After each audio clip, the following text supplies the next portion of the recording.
Yo, yo, yo, you know who it is. It's YLS back for a quick recap of last night's game between the Pittsburgh Steelers and your Detroit Lions. Now, I'm not gonna bullshit here, dude. We started this game not so well. We started it all right. I mean, defensively, we were astounding the whole game. Besides maybe a couple of drives. Other than that, we were all right. Now, something I want to say is that Dan 0-16 Lofsky's got to go, man. I mean, I'm surprised the nigga wasn't dropped back in '08. '08, man. It's been 8 years. And this dude's still on the squad throwing pick sixes and shit during preseason. And I was like, I wasn't able to watch the game. I've been at my dad's house and, I've been chilling. No NFL Network here. So I've followed it on my phone.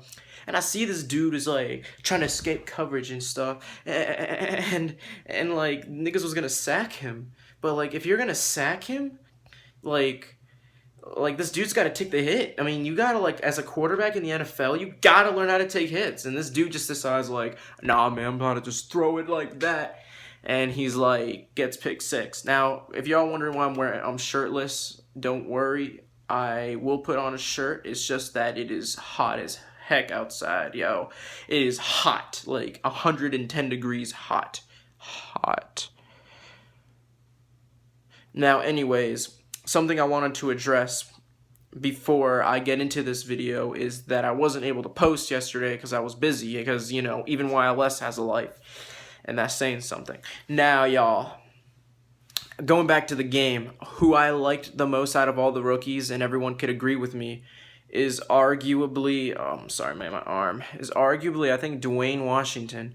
I mean, seventh round pick, returning a kickoff or a touchdown as his first touch as an NFL player. Can't get any better than that. Now, somebody who could improve, definitely Taylor Decker, our first overall pick. This dude was getting pummeled in the line. I mean, sure, James Harrison blew through him. That's like a vet right there. But you got to learn how to protect the quarterback, especially on his blind spot. Now, that's the biggest job of the O-line, and this dude can't do it yet. So I think he'll learn through preseason. Miles Kilbrew, he impressed, had a forced fumble, I think. It was recovered by the Steelers. But, you do what you got to do as an NFL player. It's the small things that'll make the team. Someone who I would like to see get cut is Orlovsky. Some wide receivers like TJ Jones, he's trash. Cresdon Butler, I think he's out too.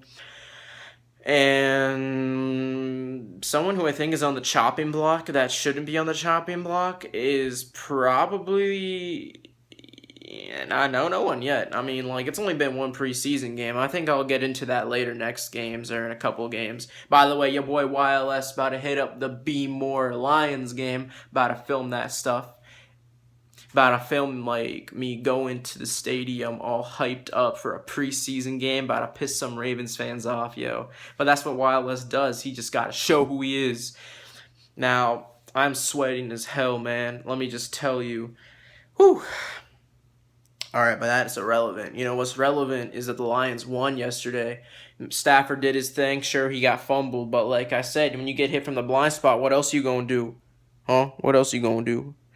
Now, one thing I would love to see better is not the run game, the wide receivers, man. I mean, like, sure, each wide receiver had their own little play, but like, you got to do your job. Besides that one rookie, I forgot his name, Jace Billingsley. Now, that dude performed outstanding. He, like, juked out 2 bulls. You smell me? Now, before I sign off, I don't want to make this too long because this Wi-Fi is about slower than a granny. You smell me?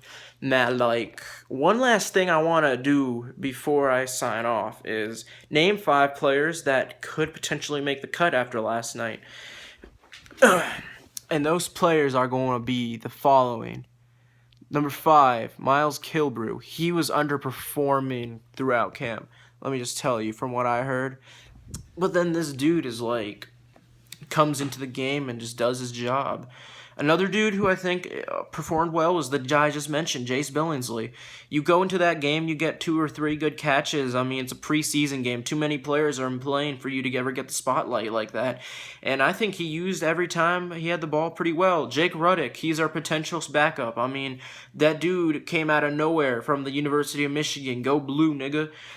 I mean, But like seriously, this dude comes in here and he just plays the way he plays, and I mean that's what I like to see. Depth is what I like to see. Not that he's gonna be a starter or a star, you know. It's just the intangibles of the game, man.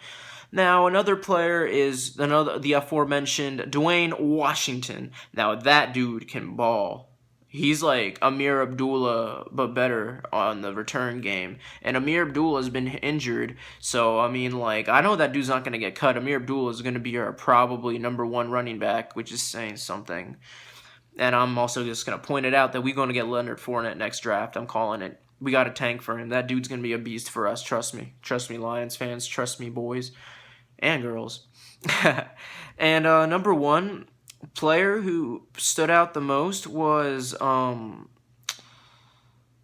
actually got to say Anquan Boldin. I mean, this dude is a veteran, 35, 34 years old, and he made some good plays. He's a possession receiver, and, you know, him and honorable mention Jeremy Curley, you know, they just go out there, do their thing. If you do your thing and you do it pretty well, you're going to make the team, bro. And, I mean, we can only keep, like, 4 or 5 wide receivers, so it's going to be Golden Tate, Marvin Jones, Anquan Boldin, Jeremy Curley, that 5th spot right there, I think that could go to anyone. But like if there is a 5th spot, so those could be our top 4. Jace Billingsley, I don't see him making the team unless he outperforms Jeremy Curley. But you know, as for defense, like I said, I didn't watch the game, so I haven't been able to catch up on it as much as I would like to.